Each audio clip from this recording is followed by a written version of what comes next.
In a darkened corner of the VIP room, I see him, the A&R Man, Island Records. He chews his gum jerkily like a dog hacking away at a bone. His tie is slung loosely round his neck, and his unironed shirt hangs out wrinkled over the top of his jeans. He looks like his mum made him dress up smartly for a family party.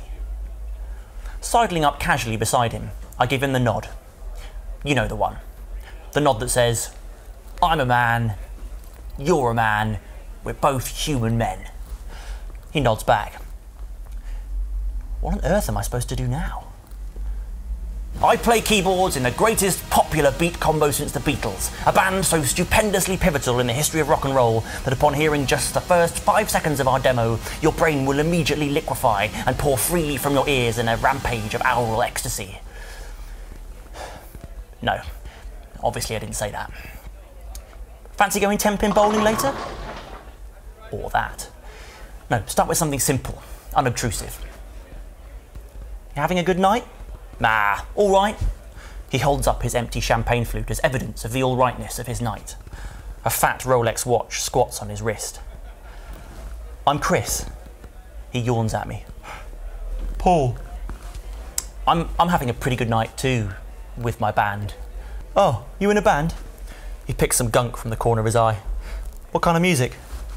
Well, it's acoustic ballady sort of stuff, really. So I guess it's a bit Simon and Garfunkel, but really it's more of a new type of, sound that does this kind of acoustic pop, upbeat rock harmony-led thing.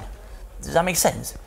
So, okay, imagine if the Beatles were born now. Well, I mean, not now, obviously, in the 80s, and John Lennon wasn't shot, and they were all still around, and they all listened to loads of Phil Collins and Crowded House and stuff.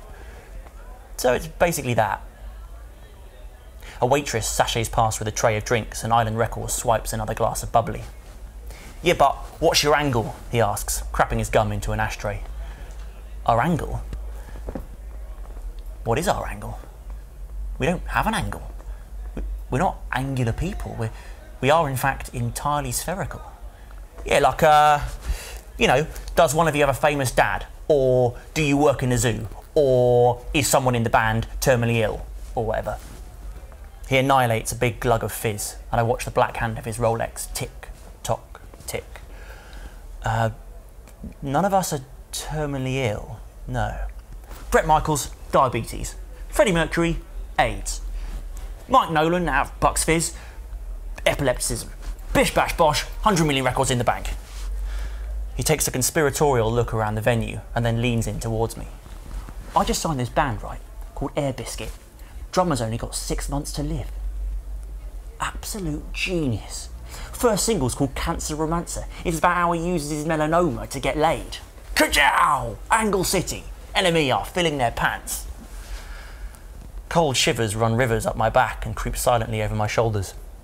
I reach into my back pocket and thumb the top of the CD sleeve.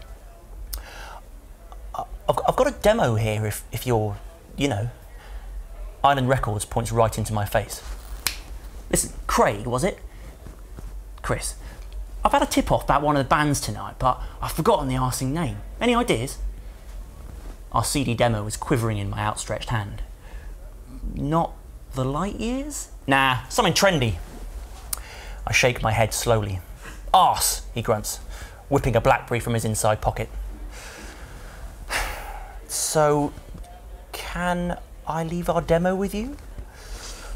Island Records looks straight at me without noticing even one atom of my existence. I open my mouth, but no sounds come out. He takes the CD from me. Cheers, Craig. I'll give it a spin.